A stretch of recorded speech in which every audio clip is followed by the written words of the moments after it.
U കെയിൽ അരങ്ങേറ്റ test കളിക്കുന്ന ഒരു ഇന്ത്യൻ ഓപ്പണർ ബാറ്റ്സ്മാന് നേരെ ഫസ്റ്റ് ഡെലിവറി ഒരു ഇൻസ്വിംഗിങ് യോർക്കറാണ് വരുന്നെങ്കിലോ ക്ലീൻ ബൗൾഡ് ആവും, വിക്കറ്റ് തെറിക്കും അല്ലേ? ഇത് തന്നെയാണ് പല കൺസൾട്ടൻസീസും യു കെയിൽ ഹയർ എഡ്യൂക്കേഷന് ആഗ്രഹമായിട്ട് എത്തിയ സ്റ്റുഡൻസിനോട് ചെയ്തത്. Welcome to the part 2 of this video series, consultancies സ്റ്റുഡൻസിനോട് ചെയ്ത ചതി. യു കെയിലെ മജോറിറ്റി യൂണിവേഴ്സിറ്റീസിലും സ്റ്റുഡൻസിന് ഡയറക്ട്ലി അപ്ലൈ ചെയ്യാമെന്നിരിക്കെ എന്തിനാണ് സ്റ്റുഡൻസ് ഒരു കൺസൾട്ടന്റിനെ സമീപിക്കുന്നത്? കുറച്ചുകൂടെ നല്ല എക്സ്പേർട്ട് കൗൺസിലിങ്ങും ഗൈഡൻസും അവരുടെ ഭാഗത്തുനിന്ന് ഭാവിക്ക് ഏറ്റവും ബെസ്റ്റ് ആയിട്ടുള്ള കോഴ്സസും തിരഞ്ഞെടുക്കും എന്നൊരു വിശ്വാസത്തിലാണ് അല്ലേ? ബട്ട് അതാണോ സ്റ്റുഡൻസിന് കിട്ടിയത്? Right program at the right university for the right student, ഈ ഒരു ഫോർമുല കറക്റ്റായിട്ട് പാലിച്ചെങ്കിൽ മാത്രമേ കരിയർ സക്സസിൻ്റെ ഫൗണ്ടേഷൻ ആവുള്ളൂ. അത് ഇന്ത്യയിലാണെങ്കിലും വിദേശത്താണെങ്കിലും. എന്നാൽ ദുഃഖകരം എന്ന് പറയട്ടെ, 50% കൺസൾട്ടൻസീസും ഈ സ്റ്റുഡൻസിന് അനുയോജ്യമായിട്ടുള്ള പ്രോഗ്രാമും യൂണിവേഴ്സിറ്റിയും കൊടുക്കാത്തത് വഴി അവരോട് വലിയ ചീറ്റിംഗ് ആണ് ചെയ്തത്. ഈ ചതിയിൽ അകപ്പെട്ടു പോയ മജോറിറ്റി സ്റ്റുഡൻസും അവരുടെ പേരൻസ് ഒരു മനുഷ്യായുസിൽ ഉണ്ടാക്കാവുന്ന സേവിങ്സും വീടിൻ്റെ ആധാരം പോലും പണയം വെച്ചെടുത്ത ലോണും മറ്റു പലിശയും കടവും എല്ലാം വഴിയാണ് ഈ സ്റ്റുഡൻസ് പോയിട്ടുണ്ടാവുക. അതുകൊണ്ട് തന്നെ 7 ജന്മം എടുത്താലും ഏത് ഗംഗയിൽ പോയി മുങ്ങിക്കുളിച്ചാലും ഈ പാപം തീരുമെന്ന് നിങ്ങൾക്ക് തോന്നുന്നുണ്ടോ? നമുക്ക് പോയിന്റ് ബൈ പോയിന്റ് അൺബയാസ്ഡ് ആയിട്ടൊന്ന് അനലൈസ് ചെയ്താലോ? സോ ഫസ്റ്റ്, ഈ സ്റ്റുഡൻസ് ചതിക്കപ്പെടാനുണ്ടായ സാധ്യത, these consultancies focused on hefty commissions.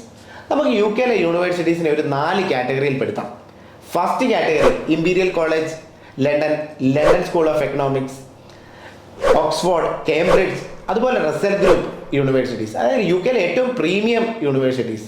Second category below ഒരു 500 വേൾഡ് റാങ്കിങ്ങിൽ വരുന്ന യൂണിവേഴ്സിറ്റീസ്. നെക്സ്റ്റ് തേർഡ് കാറ്റഗറി ഒരു 700-750 അകത്ത് വരുന്ന യൂണിവേഴ്സിറ്റീസ്. അഗെയിൻ ഫോർത്ത് കാറ്റഗറീസ്, ഈ 750 മേലോട്ടുള്ളതെല്ലാം നമുക്ക് ഫോർത്ത് കാറ്റഗറിയിലും പെടുത്താം. നമുക്ക് കേരളത്തിൽ നിന്ന് മജോറിറ്റി സ്റ്റുഡൻസും പോയേക്കുന്നത് ഈ Tier 3, Tier 4, മൂന്നാമത്തെയും നാലാമത്തെയും കാറ്റഗറിയിലാണ്. നിങ്ങൾക്കും ഇത് റിസർച്ച് ചെയ്ത് കണ്ടുപിടിക്കാവുന്നതാണ്. ഇതൊരു കോമൺ സെൻസ് കൊണ്ട് തന്നെ നമുക്ക് ചിന്തിച്ചാൽ അറിയാം, ഫസ്റ്റ് കാറ്റഗറിയിൽ പെടുന്ന മജോറിറ്റി യൂണിവേഴ്സിറ്റീസിനും അവർ സർവീസ് ചാർജോ കമ്മീഷൻസോ അവർ പ്രൊവൈഡ് ചെയ്യില്ല. അതുകൊണ്ട് തന്നെ മജോറിറ്റി കൺസൾട്ടൻസീസും അങ്ങോട്ട് അഡ്മിഷൻ എടുക്കത്തുമില്ല. എഗെയിൻ Tier 2 വരുമ്പോഴത്തേക്ക് അവർക്ക് ചെറിയ കമ്മീഷൻസ് ഉണ്ടാവും. Tier 3, Tier 4 വരുമ്പോഴത്തേക്ക് അവിടെ സ്റ്റുഡൻസ് ഡയറക്റ്റ്ലി അപ്ലൈ ചെയ്യാനുള്ള സാധ്യത വളരെ കുറവാണ്. ഈ കൺസൾട്ടൻസീസ് ആണ് മിക്കവാറും ഈ യൂണിവേഴ്സിറ്റീസിനെ പ്രൊമോട്ട് ചെയ്യുക. ഐഡിയലി നല്ലൊരു സ്റ്റുഡൻ്റ് ആണെന്നുണ്ടെങ്കിൽ ഏറ്റവും ബെസ്റ്റ് Tier 1 തന്നെ അപ്ലൈ ചെയ്യാൻ ശ്രമിക്കേണ്ടതായിരുന്നു. ഈ യൂണിവേഴ്സിറ്റിയിൽ നിന്ന് കൺസൾട്ടൻസിക്ക് സർവീസ് ചാർജോ കമ്മീഷനോ ഇല്ല എങ്കിൽ അത് കൺസൾട്ടൻസീസ് ഓപ്പണായിട്ട് പറഞ്ഞിട്ട് സ്റ്റുഡൻസിനോട് തന്നെ ഈ സർവീസ് ചാർജ് ചോദിക്കേണ്ടതായിരുന്നു. ബട്ട് നല്ല ഹൈ ക്വാളിറ്റി സ്റ്റുഡൻസിന് പോലും ഈ Tier 1 യൂണിവേഴ്സിറ്റി കിട്ടാണ്ട് Tier 3യിലും Tier 4ലേക്കും പല കൺസൾട്ടൻസീസും തള്ളി വിട്ടു എന്നുള്ളത് ഒരു പച്ചയായിട്ടുള്ള യാഥാർത്ഥ്യമാണ്. രണ്ടാമത് ചതി സംഭവിക്കാനുണ്ടായ ഒരു സാധ്യത, counsellors focused only on 2 or maximum 3 universities. അതായത് ചില കൗൺസിലേഴ്സ് ഉണ്ട്, അവരുടെ പോളിസി തന്നെ ഇതാണ്, ചെമ്മീൻ ചാടിയ മുട്ടോളം പിന്നെ ചാടിയ ചട്ടിയിൽ. അതായത് ഏത് സ്റ്റുഡൻറ്റ് എന്ത് പ്രൊഫൈലായിട്ടും കോഴ്സ് ഓപ്ഷനായിട്ടും ചോദിച്ചു കഴിഞ്ഞാൽ ഇവർ യൂണിവേഴ്സിറ്റി A അല്ലെങ്കിൽ മാക്സിമം പോയ യൂണിവേഴ്സിറ്റി B എന്ത് ചോദിച്ചാലും ഈ യൂണിവേഴ്സിറ്റികൾ വിട്ടൊരു കളി അവർക്കില്ല. നമ്മൾ കോമൺ സെൻസ് കൊണ്ട് ഒന്ന് ചിന്തിച്ചാൽ നമുക്ക് മനസ്സിലാവും, ചില യൂണിവേഴ്സിറ്റികൾ ചില പ്രോഗ്രാമിന് എക്സലൻ്റ് ആണ്, ബട്ട് ബാക്കിയുള്ള 95% അവിടുത്തെ പ്രോഗ്രാംസും ജസ്റ്റ് മണി മേക്കിങ്ങിന് വേണ്ടി മാത്രമാണുള്ളത്. സോ ഇങ്ങനെ മണി മേക്കിങ്ങിന് വേണ്ടി യൂണിവേഴ്സിറ്റിയിൽ ചേർന്നിട്ടുള്ള സ്റ്റുഡൻസിൻ്റെ അവസ്ഥ എന്തായിരിക്കും? ഒബ്വിയസ്ലി അവർക്ക് ഡിഗ്രി സർട്ടിഫിക്കറ്റ് ആയിട്ട് ഇറങ്ങാൻ ഒരു പക്ഷേ പറ്റിയേക്കും, ബട്ട് നോ കരിയർ. ഇതിനോട് ആഡ് ഓൺ ചെയ്ത് പറയട്ടെ, ഐഡിയലി നല്ലൊരു കൗൺസിലർ എന്ന് പറഞ്ഞാൽ ഒരു 5+ കൺട്രീസ് തീർച്ചയായിട്ടും അറിഞ്ഞിരിക്കണം. അറ്റ് ദ സെയിം ടൈം ഇനിയിപ്പോൾ ഒരു യു കെ ആണ് ഫോക്കസ് ചെയ്യുന്നതെങ്കിൽ യു കെയിലെ ഒരു 15-ലധികം യൂണിവേഴ്സിറ്റിയെ പറ്റി ഇൻ ഡെപ്തിൽ നോളജ് ഉണ്ടെങ്കിൽ മാത്രമേ നല്ലൊരു കൗൺസിലർ ആവുകയുള്ളൂ. ഇതിനെ കമ്പയർ ചെയ്ത് ബേസ്ഡ് ഓൺ സ്റ്റുഡൻറ്റ് പ്രൊഫൈൽ അവർക്ക് ഓപ്ഷൻസ് കൊടുക്കാനും കഴിവുണ്ടായിരിക്കണം. അല്ലാത്തതെല്ലാം തന്നെ ക്രാപ്പി കൗൺസിലർ എന്ന് പറയുകയേ വഴിയുള്ളൂ. തേർഡ്, അബദ്ധം പറ്റാൻ സാധ്യതയുള്ള മേജർ ഒരു സെഗ്മെൻ്റാണ് counsellors looked for easy option. അതായത് ചില കൺസൾട്ടൻസീസ് അവർ നല്ല എത്തിക്സും വാല്യൂസും ഉള്ളവരാണ്, അവർക്ക് നല്ല സെറ്റ് ഓഫ് യൂണിവേഴ്സിറ്റീസും ഒക്കെ ഡയറക്റ്റ്ലി ഓർ ഇൻഡയറക്റ്റ്ലി ടൈപ്പ് ഉണ്ടായിരിക്കാം. ബട്ട് ഈ കൗൺസിലേഴ്സ് എന്ത് ചെയ്യുമെന്ന് വെച്ചാൽ അവർ ഈസി ആയിട്ടുള്ള, അതായത് ഏത് പ്രൊഫൈൽ വന്നാലും ഫിറ്റ് ചെയ്യാൻ പറ്റുന്ന ഈസി അഡ്മിഷൻ പ്രോസസ്സ് ഉള്ള യൂണിവേഴ്സിറ്റിയിലെ പ്രോസസ്സിലേക്ക് ഈ സ്റ്റുഡൻസിനെ പുഷ് ചെയ്യും. ഉദാഹരണത്തിന് അങ്ങനെ ഒരു പ്രോഗ്രാമാണ് ഇൻ്റർനാഷണൽ ബിസിനസ് മാനേജ്മെൻറ്റ്. നമ്മൾ കേരളത്തിൽ നിന്ന് എടുത്ത് നോക്കുകയാണെന്നുണ്ടെങ്കിൽ ഒത്തിരി സ്റ്റുഡൻസ് ഈ പ്രോഗ്രാമിന് പോയിരിക്കുന്നത് നമുക്ക് കാണാൻ വേണ്ടി പറ്റും. എന്താണ് ഇതിൻ്റെ റീസൺ? കൗൺസിലേഴ്സിന് പണിയെടുക്കാൻ പറ്റില്ല, അവർക്ക് റിസർച്ച് ചെയ്യാൻ പറ്റില്ല. അവർ ഈസി ഇതാണ്, കാരണം ഏത് പ്രൊഫൈലിൽ നിന്ന് വരുന്നവർക്കും ഈ IBMലേക്ക് അഡ്മിഷൻ പ്രോസസ്സ് വളരെ എളുപ്പമാണ്. ഇതുപോലെ സ്റ്റുഡൻസിനെ ജനറലി പുഷ് ചെയ്ത് വിടുന്ന കുറേയധികം പ്രോഗ്രാംസ് ഉണ്ട്. അത് നിങ്ങൾ തന്നെ റിസർച്ച് ചെയ്ത് കണ്ടെത്തുക. Again going back to IBM ഒരിക്കലും ഒരു മോശം കോഴ്സല്ല. ബട്ട് എടുക്കേണ്ട യൂണിവേഴ്സിറ്റിയിൽ നിന്ന് ആ കോഴ്സ് സെലക്ട് ചെയ്തില്ലെങ്കിൽ അതൊരു ചതി തന്നെയാണ്. ഇതിനോടൊപ്പം നിങ്ങൾ മനസ്സിലാക്കേണ്ട ഒരു ഇമ്പോർട്ടൻറ്റ് പോയിൻ്റാണ്, ഒരു എഡ്യൂക്കേഷൻ കൺസൾട്ടൻസിയിൽ നിന്ന് ഒരു സ്റ്റുഡൻറ്റിന് കിട്ടേണ്ട സർവീസസിനെ നമുക്ക് 100 മാർക്ക് ടോട്ടൽ ഉണ്ടെങ്കിൽ അതിൽ 50 മാർക്കും കൊടുക്കേണ്ടത് പ്രോഗ്രാം ആൻഡ് യൂണിവേഴ്സിറ്റി സെലക്ഷനാണ്. കാരണം അതുണ്ടെങ്കിൽ 50% ഗെയിം വിജയിച്ചു എന്ന് തന്നെ പറയാം. നെക്സ്റ്റ് 50% ആണ് അഡ്മിഷൻ പ്രോസസ്സിനും വിസ പ്രോസസ്സിനും കൊടുക്കേണ്ടത്. എന്തുകൊണ്ടാണ് ഈ നെക്സ്റ്റ് 50%ന് ഈ രണ്ടും കൂടെ വെച്ചത്? അതായത് അഡ്മിഷൻ പ്രോസസ്സ് സ്റ്റാൻഡർഡൈസ്ഡ് ആണ്. മിക്കവാറും സ്റ്റുഡൻറ്റ് കേപ്പബിൾ ആണെങ്കിൽ ഒരു കൗൺസിലറിൻ്റെ ഹെൽപ്പ് ഇല്ലെങ്കിൽ പോലും സ്റ്റുഡൻറ്റ് ഈസിലി ആ സ്റ്റെപ്പ് കടന്നു പോകാവുന്നതാണ്.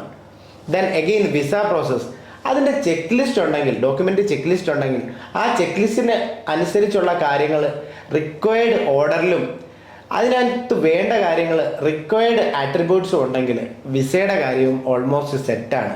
ബട്ട് ഫസ്റ്റ് 50% അത് ഫുള്ളി ക്രിയേറ്റീവായിട്ടും ഇന്നോവേറ്റീവായിട്ടും ചെയ്യേണ്ട ഒരു പ്രോസസ്സാണ്.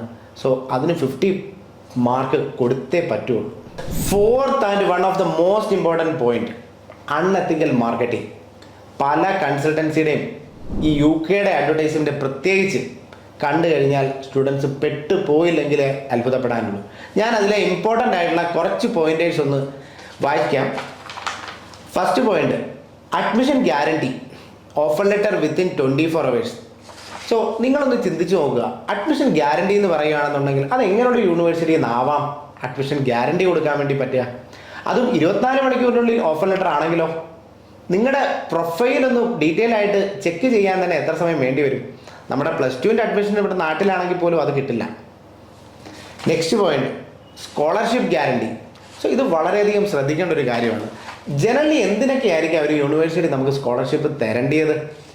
ഒന്ന് മെറിറ്റ് ബേസ്ഡ്, പ്യൂർലി അക്കാഡമിക്സിൻ്റെ. പിന്നെ ചില യൂണിവേഴ്സിറ്റി ഏർലി ബേർഡ് സ്കോളർഷിപ്പും കൊടുക്കാറുണ്ട്. Okay, but third category need based, അതായത് സ്റ്റുഡൻറ്റ് എക്സ്ട്രീം മെറിറ്റ് ഉണ്ട്, അക്കാഡമിക്സ് ഉണ്ട്, ബട്ട് ഫിനാൻസ് ഒട്ടുമില്ല. ആ സ്റ്റുഡൻസിന് യൂണിവേഴ്സിറ്റി തന്നെ മിക്കവാറും ഫുള്ളി ഫണ്ടഡ് ആയിട്ട് സപ്പോർട്ട് ചെയ്യാറുണ്ട്. അതും ഒരു കാറ്റഗറി. ദെൻ ഫോർത്ത് കാറ്റഗറി, ഗവൺമെൻറ്റും NGOസും ഈ സ്റ്റുഡൻസിനെ സ്കോളർഷിപ്പ് കൊടുത്ത് മെറിറ്റോറിയസ് സ്റ്റുഡൻസിനെ സപ്പോർട്ട് ചെയ്യാറുണ്ട്. ഈ 4 കാറ്റഗറി അല്ലാണ്ട് ചില കൺസൾട്ടൻസീസ് സ്റ്റുഡൻസിന് സ്കോളർഷിപ്പ് കൊടുക്കാറുണ്ട്. ഞങ്ങളുടെ കൺസൾട്ടൻസിയിൽ നിന്ന് അഡ്മിഷൻ എടുക്കുകയാണെങ്കിൽ ഇത്ര രൂപ നിങ്ങൾക്ക് സ്കോളർഷിപ്പായിട്ട് കിട്ടും. ഈ പൈസ എവിടുന്ന് വരുന്നതാണ്? Common sense. ഈ യൂണിവേഴ്സിറ്റിയിൽ നിന്ന് കിട്ടുന്ന കമ്മീഷൻസിൽ നിന്ന് ഒരു പെർസെൻറ്റേജ് നിങ്ങൾക്ക് ഭിക്ഷയായിട്ട് തരുന്നു. അതായത് സ്വന്തം ഭാവി, സ്വന്തം കൊലക്കുഴി തോണ്ടിയതിന് നിങ്ങൾക്ക് ഭിക്ഷയായിട്ട് തരുന്നു. അടുത്ത ഇമ്പോർട്ടൻ്റ് ഒരു ഓഫറിംഗ് ആണ് offering free SOP writing service. അഡ്മിഷന് UK ഇമ്പോർട്ടൻ്റ് ഒരു ഇൻഗ്രീഡിയൻ്റ് ആണ് SOP. മേജർ ആയിട്ടുള്ള യൂണിവേഴ്സിറ്റീസ് എല്ലാം തന്നെ ഈ SOP വളരെ വാല്യൂ ചെയ്യാറുണ്ട്. ബട്ട് ഈ SOP നമ്മളെ ഒട്ടും അറിയത്തില്ലാത്ത ഒരാളാണ് പ്രിപ്പയർ ചെയ്യുന്നത്, അവരുടെ ഇഷ്ടത്തിനാണ് പ്രിപ്പയർ ചെയ്യുന്നത്. അത് വെച്ച് ആ യൂണിവേഴ്സിറ്റി അഡ്മിഷൻ തരുന്നുണ്ടെങ്കിൽ എന്തായിരിക്കും അവസ്ഥ? ഇനി വേറൊരു രീതി നമുക്ക് നോക്കാം. ഈ SOP സ്റ്റുഡൻറ്റിനെ ചെയ്യാൻ ഇഷ്ടമല്ല, ഇതെല്ലാം കൺസൾട്ടൻസിയുടെ ഉത്തരവാദിത്വമാണെന്ന് പറയുന്ന സ്റ്റുഡൻസ് നമ്മുടെ അടുത്ത് വന്നിട്ടുണ്ട്. ഈ സ്റ്റുഡൻസ് അവരുടെ ലൈഫിലെ UK ഫസ്റ്റ് അസൈൻമെൻ്റ് ആണ് ഈ SOP എന്ന് പറഞ്ഞു കഴിഞ്ഞാൽ. ഇതിന് പോലും മെനക്കെടാൻ പറ്റില്ല എങ്കിൽ UK മജോറിറ്റി കോഴ്സ് വർക്കും അസൈൻമെൻറ്റ് റിലേറ്റഡ് ആണ്. അവരെങ്ങനെ കോഴ്സ് കംപ്ലീറ്റ് ചെയ്യും? നിങ്ങൾക്ക് കിട്ടേണ്ടത് കിട്ടി എന്ന് ഞാൻ വിശ്വസിക്കുന്നു. നെക്സ്റ്റ് സെറ്റ് ഓഫ് മാർക്കറ്റിങ്ങിൻ്റെ ഓഫറിങ്സ് ആണ് free visa, accommodation, funding service, free laptop, free mobile phone, airport pickup എന്ന് വേണ്ട ചറ പറ ഫ്രീ സർവീസസ് ആണ്. ഈ ഫ്രീ സർവീസസിനൊക്കെയുള്ള പൈസ ഈ കൺസൾട്ടൻസീസിന് എവിടെ നിന്ന് കിട്ടുന്നു? ഒട്ടും പേടിക്കണ്ട, നിങ്ങൾ ജോയിൻ ചെയ്യാൻ പോകുന്ന യൂണിവേഴ്സിറ്റി എന്നുള്ള കമ്മീഷനിൽ നിന്ന് തന്നെയാണ്. അപ്പം അത് ഏത് കാറ്റഗറിയിലുള്ള യൂണിവേഴ്സിറ്റി ആയിരിക്കും, എത്രത്തോളം കമ്മീഷൻ അവർക്ക് കിട്ടുന്നുണ്ടാവുമെന്ന് നിങ്ങൾക്ക് ഊഹിച്ചാൽ മനസ്സിലാവുമല്ലോ. അല്ലാണ്ട് നിങ്ങളുടെ സ്വന്തക്കാരോ ബന്ധുക്കാരോ ഒന്നും അല്ലല്ലോ ഈ കൺസൾട്ടൻസീസ്. ഇനി പറയാൻ പോകുന്ന ഓഫറിങ്സിലാണ് ചില മടിയുള്ള സ്റ്റുഡൻസ് പെട്ടുപോകാൻ സാധ്യത. ആഴ്ചയിൽ 1-2 ദിവസമേ ക്ലാസ് ഉള്ളൂ, അതും 1-2 അല്ലെ മാക്സിമം 3 മണിക്കൂർ മാത്രം. ഫുൾ മലയാളി സ്റ്റുഡൻസ് ആണ്.